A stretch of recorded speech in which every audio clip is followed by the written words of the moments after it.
नमस्कार। ग्रहों की गोचरीय स्थिति पर रेगुलर वीडियो पाने के लिए साप्ताहिक राशिफल, मासिक राशिफल, त्रैमासिक राशिफल और ग्रहों के बाकी गोचर पर भी रेगुलर अपडेट्स पाने के लिए, जिसके हिसाब से आप अपने जीवन में थोड़ी गाइडेंस प्राप्त कर सकें, इसके लिए मेरे चैनल को अवश्य सब्सक्राइब करें। जिन लोगों ने सब्सक्राइब कर रखा है वो ऑल ये जो नोटिफिकेशन सेटिंग होती है इसको क्लिक करें, क्योंकि कभी कभी कुछ लोग बोलते हैं उनको नोटिफिकेशन नहीं मिलती। आशा करता हूं चैनल को सब्सक्राइब करेंगे और रेगुलर वीडियोस अवश्य आप देखेंगे। नमस्कार। ओम गणेशाय नमः। ओम नमः शिवाय।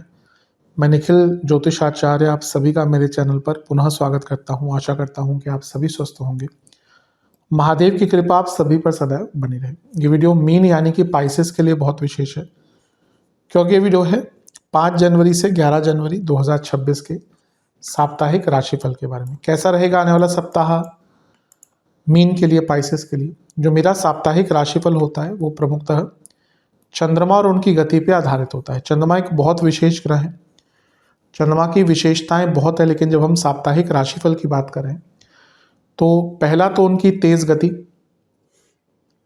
फिर उनका मन का कारक होना, और फिर उनकी एक क्वालिटी कि वह जिस भी भाव, राशि, ग्रह आदि के साथ संबंध संपर्क साधते हैं उनको बहुत एक्टिवेट कर देते हैं। इन सभी कारणों से चंद्रमा का जो गोचर होता है वो बहुत विशेष बन जाता है। चंद्रमा के गोचर के कारण हमारे मन, मस्तिष्क, विचार, स्वभाव, सोचने के तौर तरीके, दृष्टिकोण, हर चीज पर बहुत डायरेक्ट इम्पैक्ट पड़ता है। और इन सबको समझने के लिए साप्ताहिक राशिफल, जैसा मैंने कहा, बहुत विशेष होता है। इस अंधकारमय जीवन में ज्योतिष एक मात्र विद्या है जो हमें थोड़ा सा रास्ता दिखाती है, गाइड करके। भले ही राशिफल बहुत ही सामान्य आधार पर दिए जाए, लेकिन एक जनरल गाइडेंस के लिए बहुत उपयोगी होते हैं। यदि आपकी लग्न राशि या चंद्र राशि मीन है, दोनों ही गाइडेंस के लिए देख सकते हैं इस राशिफल को। जहां से सूट और रिलेट आपको ज़्यादा करता है वहां से देखिए। व्यक्तिगत तौर पे मेरा मानना है लग्न से देखेंगे तो अच्छा, इनकेस नहीं पता है तो चंद्र राशि से भी इसको देख सकते हैं। शुरू करते हैं। चंद्रमा आपके पंचम भाव में आ जाएंगे, यानी कि कर्क में। ये होगा 4 जनवरी को ही चुके होंगे शाम को, लेकिन तो 5 जनवरी को ऑलरेडी यहीं पे होंगे कर्क में, और 6 जनवरी दिन के 1 बजे 1 PM तक यहीं पर रहेंगे। चंद्रमा का पंचम में आना एक प्रकार से काफी अच्छा माना जाता है। आपके पंचमेश भी हैं, पंचम भाव में आ रहे हैं, त्रिकोण के स्वामी हैं, तो राजयोग की स्थिति उत्पन्न होगी। तो हफ्ते का ये जो शुरुआती भाग है बहुत अच्छा है।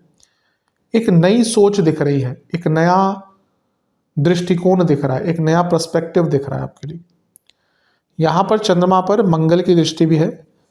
अब मंगल आपके लक्ष्मी भाव के स्वामी है, चंद्रमा भी लक्ष्मी भाव के स्वामी है, तो इनका दृष्टि द्वारा मिलन, लक्ष्मी की प्राप्ति, भाग्य की वृद्धि, क्योंकि ये भाग्य का स्थान है और नवम से नवम भी भाग्य के लिए बहुत इंपॉर्टेंट होता है।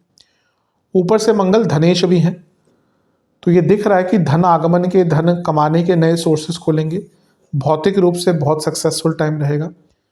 जॉब चेंज करने के लिए भी अच्छा टाइम है, और साधना, धर्म, अध्यात्म को समझने के लिए भी बहुत अच्छा टाइम है। सब अच्छा है। एक सकारात्मक शुरुआत यहाँ पे अवश्य दिख रही है हफ्ते के शुरुआती भाग में। बस ध्यान दीजिएगा, मंगल बहुत सारे ग्रहों के साथ हैं, और तब जब उनका प्रभाव होगा और चंद्रमा पंचम में है तो थोड़ी उत्सुकता और थोड़ी ओवर थिंकिंग अवश्य हो सकती है। अदरवाइज तो टाइम अच्छा है। नवांश कुंडली बता रही है कि अपनी प्रॉब्लम्स में घुस जाइए, मतलब कि गो डीप, और फिर समझिए कि दिक्कत है कहाँ पे एग्जैक्टली। बहुत चीज़ें क्लियर हो जाएंगी। दशांश कुंडली, कार्य क्षेत्र में बहुत रिलैक्स वे में काम कीजिएगा। जॉब चेंज करने का अच्छा टाइम है। बिजनेस में ना, अगर आपका पार्टनरशिप वाला बिजनेस है तो बहुत मतभेद हो सकते हैं, लेकिन आइडियाज बहुत अच्छे आएंगे। लव लाइफ, पुरानी बातों पर बड़े झगड़े होने वाले हैं, बड़े झगड़े। वैवाहिक जीवन, कोई भी कॉन्फ्लिक्ट अगर उत्पन्न होता हुआ दिख रहा है, जिसकी संभावना बहुत ज्यादा है, मत होने दीजिएगा, क्योंकि यहां पे अगर आर्ग्यूमेंट होता है ना, वो छोटे स्तर पर नहीं होगा, बड़े स्तर पर होगा। स्टूडेंट्स, आप अपने साथ ही बहुत हार्श हो गए हैं। ऐसी प्लानिंग कर रहे हैं जो आप सच में कर ही नहीं सकते। 4 घंटे पढ़ेंगे, 6 घंटे पढ़ेंगे, बल्कि पढ़ने की क्षमता आपकी 2 घंटे की है, तो वो 2 घंटे से 4 घंटे में आने में भी तो टाइम लगेगा। प्रैक्टिकल रहिए। सेहत के हिसाब से पेट के रोग, एसिडिटी और इंडाइजेशन, सर्वाष्टक में आपका अष्टम भाव बली है, अचानक से धन आ सकता है, लेकिन भावनाओं पर और सोच पर थोड़ा नियंत्रण पे रखिएगा। 6 जनवरी रात दिन के 11 बजे 1 PM चंद्रमा आ जाएंगे आपके छठे भाव में, यानी कि सिंह में केतु के साथ बैठेंगे और सप्ताह के अंत तक यहीं पर रहेंगे। चंद्रमा का छठे घर में आना कोई बहुत अच्छा नहीं होता, लेकिन एकदम बुरा भी नहीं मानते उसको। बुरी चीज यह है कि ग्रहण दोष है, राहु केतु एक्सेस है और छठे घर चंद्रमा का। पहले अच्छी चीजों की बात कर लेते हैं। कोई आपका रिटर्न वर्क अटक रहा था, डॉक्यूमेंट का काम अटक रहा था, लीगल काम अटक रहा था, प्रॉपर्टी का रिटर्न वर्क अटक रहा था, ऑफिशियल कोई काम अटक रहा था, करियर में कुछ दुविधाएं आ रही थी, कुछ आप स्किल सीखना चाहते नहीं सीख पा रहे थे, सब हो जाएगा। लेकिन छठे घर के चंद्रमा, राहु केतु एक्सेस, केतु ग्रहण दोष, ऊपर से केमद्रुम योग, ऊपर से चंद्रमा पंचमेश, ओवर थिंकिंग जो एक बार स्टार्ट होगी किसी के बस में नहीं आने वाली। और सबसे इंपॉर्टेंट बात है, यहाँ पे व्यर्थ की चिंताएं बहुत ज्यादा रहने वाली। तो अपने आप को जितना व्यर्थ की चिंताओं से बचा सकते हैं ना, उतना ही आपके लिए श्रेष्ठ रहेगा। नवांश कुंडली बता रही है कि सपोर्ट ढूंढिए, कोई व्यक्ति जो आपको सपोर्ट कर सकता है उसके आसपास रहिए। दशांश कुंडली कार्य क्षेत्र में सब ठीक है,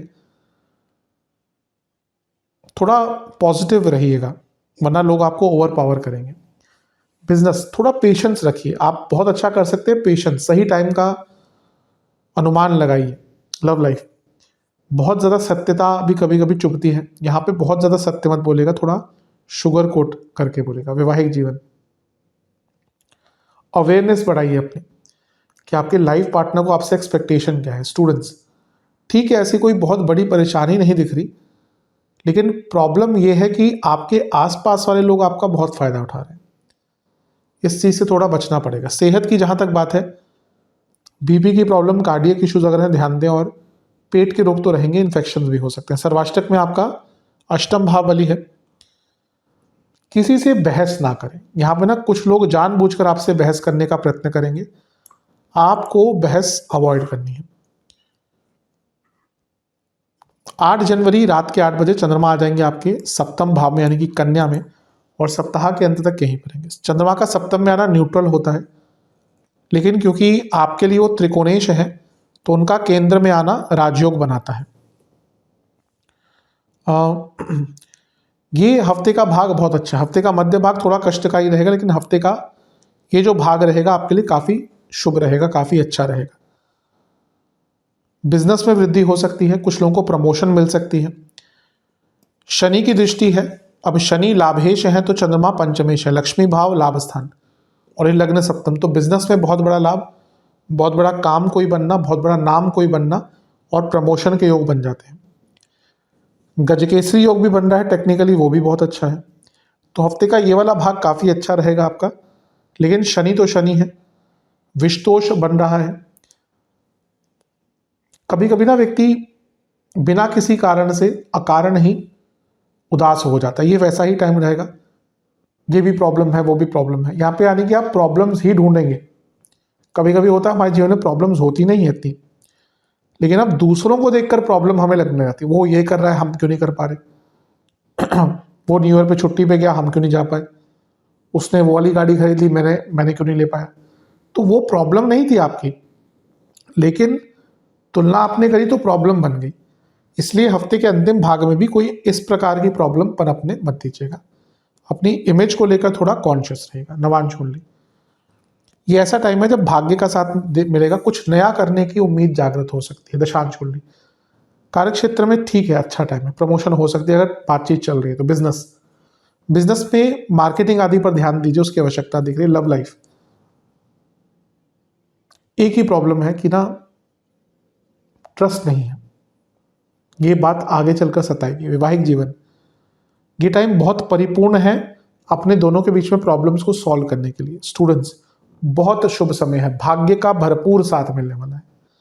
जहाँ तक सेहत की बात है, कफ की प्रॉब्लम, नसों की प्रॉब्लम और बीपी की प्रॉब्लम। सर्वाष्टक में आपका अष्टम भावी बली है, ये अपने आप में अंकित कर रहा है कि अनिश्चितता तो रहेगी, लेकिन हफ्ते के अंतिम भाग में आप चीज़ों को बहुत हद तक संभाल पाएंगे। उपाय के स्वरूप में शिव चालीसा और बृहस्पति चालीसा का एक एक बार पाठ कीजिएगा। आशा करता हूँ वीडियो काम आएगी। चैनल बने हैं सब्सक्राइब कीजिए, वीडियो को लाइक कीजिए। मिलता हूँ अगली वीडियो में, तब तक के लिए ओम नमः शिवाय।